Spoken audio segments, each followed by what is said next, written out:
Part 2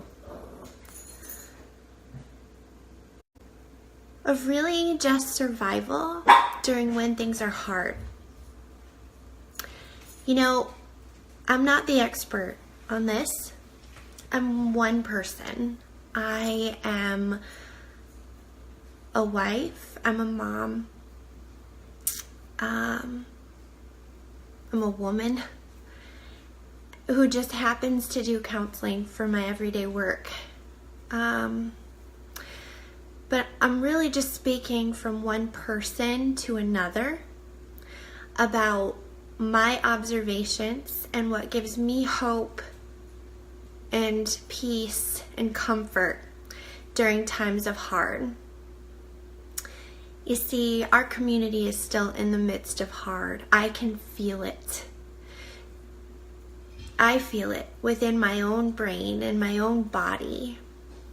And for me, hard, which we're going to call trauma, always resides itself in this feeling of disintegration of my body and my mind, my heart and my soul. It's like I have all these floating pieces, like a soup. Think about it this way. When you find out hard news, whether it's a phone call, something on the television, social media, when you receive hard news, how do you first experience it? I can tell you how I first experience it, and you can let me know via hearts or comments if you feel the same, but I tend to feel it first in my body. First place I tend to feel it is in my gut, my stomach. I think this is where the expressions of feeling kicked in the gut come from. It is a hollow yet heavy feeling. It is a contracted, shrunken, small feeling. For some, it feels like butterflies. For others, it feels like nausea. But there's a feeling in the gut. There's a reason for that. God's design is good and always brings him glory. The reason for that is, guys, did you know that we have more nerve endings in our colon and gastrointestinal system than we do throughout our entire spinal column? The gut. My health and wellness friends call it the core. Isn't that when we feel shaken to the core? Our gut. And our gut is connected via a nerve that goes along our lungs. And that's the next place I feel trauma.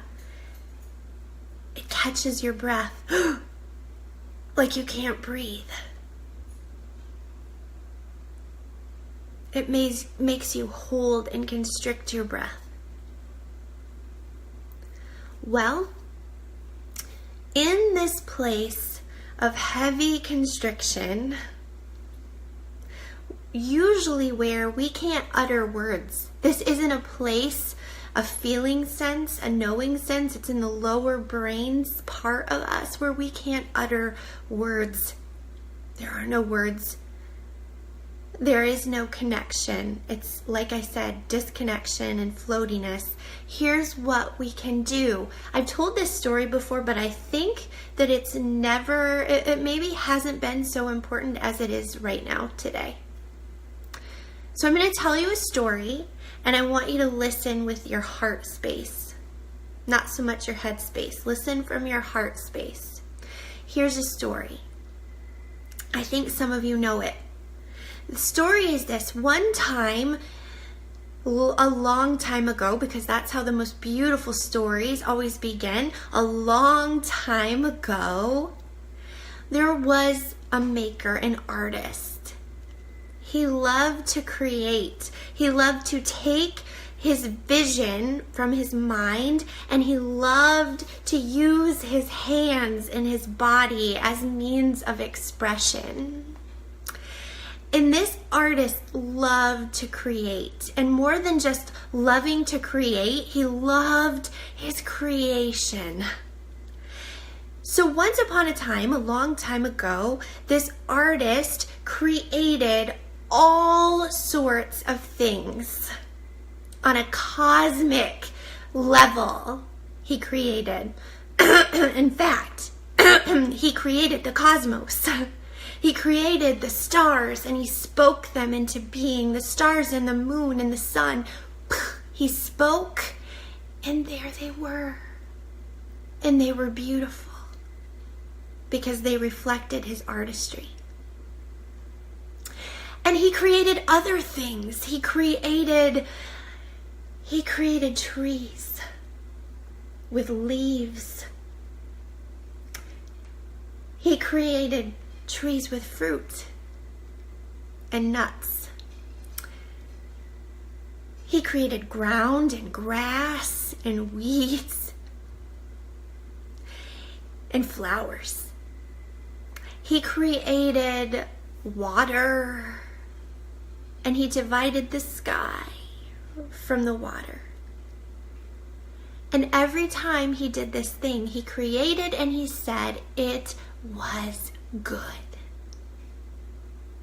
Well, he created animals and creatures with barks and roars and rah, right? He created them one by one. Every little detail was his to behold. And they filled the earth. And he said, it was good. But then he noticed there was something missing. Even though there was a splendor of beauty and light and movement and sound, it was a sensory plethora, a sensory heaven with his fingerprints everywhere. But he said, you know what, something is missing. And he thought to himself, I'm going to do something different this time. You see, in the past I spoke, and it was, but this time I am going to do a magnificent work, like my most magnificent artwork. It's as if you could see him rubbing his hands together because he could hardly contain the excitement. He said, this thing is going to be a reflection of myself. It's going to be my pièce de la résistance.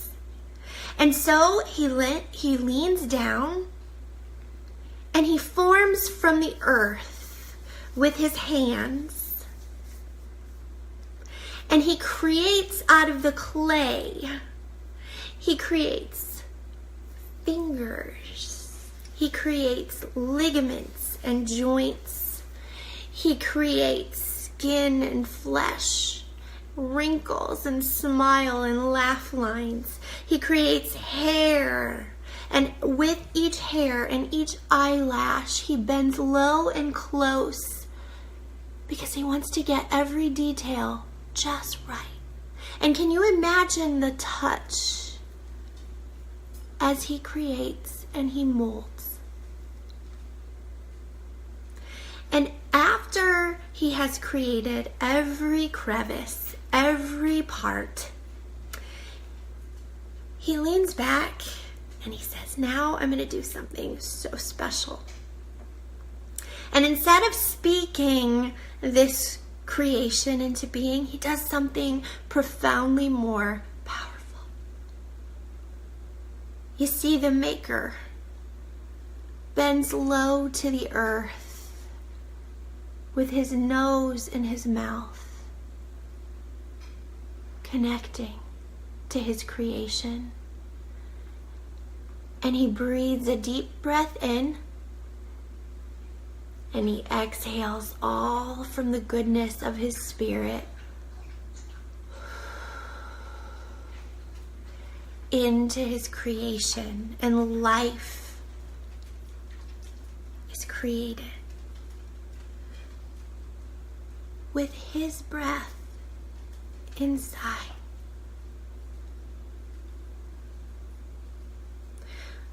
Do you remember when I said, when we face hardship, the first thing that catches is our breath?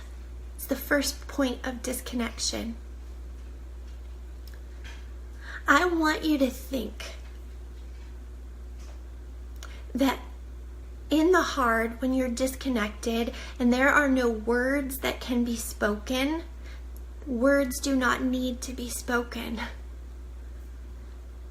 Breath, his breath, meeting yours in an intimate act of communion and, dare I say, worship, is where he tells you, in your deepest place of pain, fear, sorrow, and brokenness, I am not any further away than the breath that resides within you.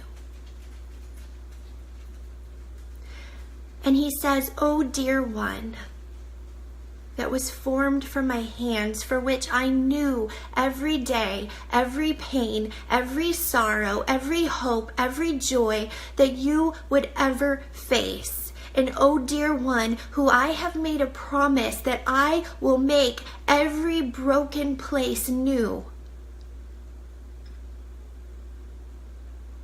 I am no further away than your breath. So when you can't speak to me, breathe to me. Breathe with me. Breathe with me. Breathe me in. Breathe my peace out." And when you breathe, it's as if that's what you're doing. God's near. His peace he releases upon you. His presence he releases within you. That's our God. That's our God. In the comments section below, I'm going to put one of my very favorite songs by Jason Gray that is called The Name of God is the Sound of Our Breathing. And I would ask for you just to soak in that truth. When you're hurting, breathe. With intentionality, breathe. He's right there, giving you comfort. Take in a deep breath that goes down to the deepest resources of your belly.